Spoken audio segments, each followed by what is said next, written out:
السلام علیکم ورحمۃ اللہ وبرکاتہ۔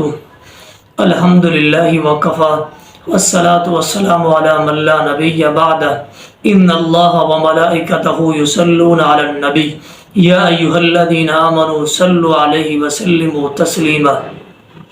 سامعین ناظرین، اللہ رب العالمین نے یہاں لوگوں کو، مسلمانوں کو، اہل ایمانداروں کو یہ حکم دیا ہے۔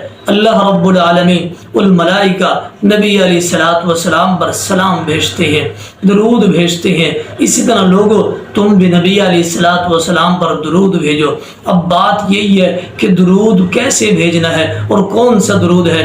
صحابہ کرام نے نبی علیہ الصلوۃ والسلام سے پوچھا، ہم تشہد کو تو سمجھ گئے اور درود ہم آپ پہ کیسے بھیجیں؟ نبی علیہ الصلوۃ والسلام نے یہی جملہ فرمایا کہ اللہم صلی علی محمد وعلی آل محمد کما صلیت علی ابراہیم وعلی آل ابراہیم انک حمید مجید، جسے ہم درود ابراہیمی کہتے ہیں، درود شریف بھی کہتے ہیں۔ یہ درود آپ پڑھتے رہیں۔ اللہ رب العالمین کے حکم کے مطابق ہم نبی علیہ الصلوۃ والسلام کی شان مبارک میں ہم درود بھیج رہے ہیں۔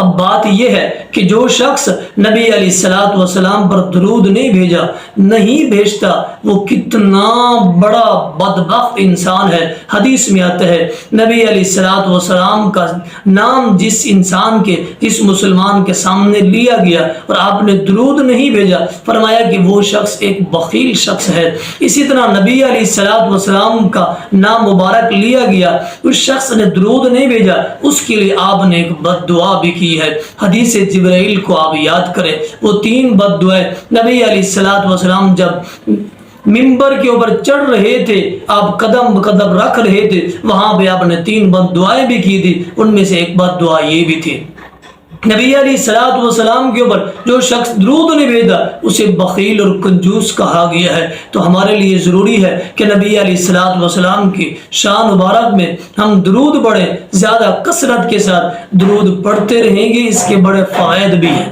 بہت بڑے فوائد ہیں۔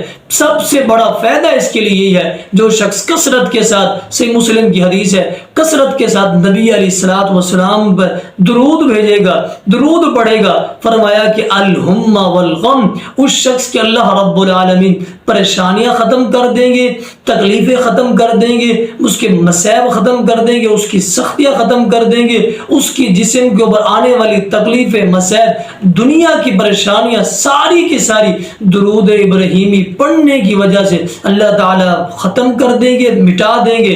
دوسرا اس کے لیے ہے کہ اللہ تعالیٰ اس بندے کے رزق کے اندر اضافہ فرما دیں گے، برکت پیدا کر دیں گے۔ وہ شخص جو رزق کی کمی کی وجہ سے وہ پریشان ہے اور رزق کی تنگی کی وجہ سے وہ پریشان ہے، اس کے لیے نبی علیہ الصلوۃ والسلام نے بہترین وظیفہ بتایا ہے کہ آپ مجھ پہ کثرت کے ساتھ درود پڑھیں، کہ وہی درود جو اللہ تعالیٰ اور فرشتے پڑھتے ہیں، یہ وہی درود نبی علیہ الصلوۃ والسلام پر پڑھیں، اللہ تعالیٰ آپ کی رزق کی کمی کو پورا فرما دیں گے۔